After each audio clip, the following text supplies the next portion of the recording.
Bienvenue dans Mass Connect, votre rendez-vous avec l'espace africain. Monsieur le Président, santé connectée grâce à l'espace. Comment les satellites améliorent-ils l'accès aux soins, en particulier dans les zones rurales et isolées?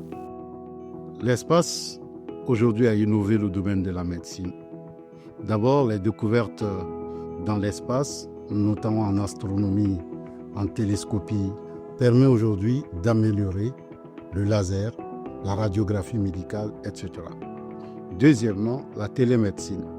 Grâce à l'espace, les médecins dans les grandes villes peuvent intervenir sur des patients en milieu rural. Et ça, c'est une innovation de taille parce que non seulement ils peuvent poser un diagnostic, et ils peuvent même faire des chirurgies à distance, grâce notamment à la télécommunication par satellite, mais également au traitement d'images, notamment la radiographie. Troisièmement, la téléépidémiologie. Il est question de mettre en relation les causes entre certaines maladies et l'environnement.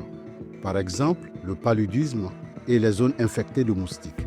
Grâce à l'espace, on peut tout de suite identifier ces zones et cela a un impact sur la vie des populations environnantes. Il est important en téléépidémiologie de considérer les maladies sur les animaux, les bétails.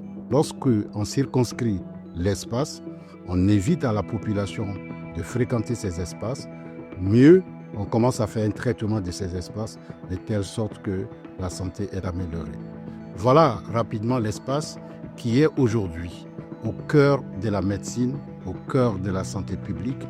Et rendez-vous vous est donné pour le marché africain des solutions spatiales du 6 au 8 mai 2025 en Abidjan au Parc des Expositions. C'était Mass Connect. On se retrouve au MAS, le carrefour des affaires spatiales, du 6 au 8 mai 2025 à Abidjan.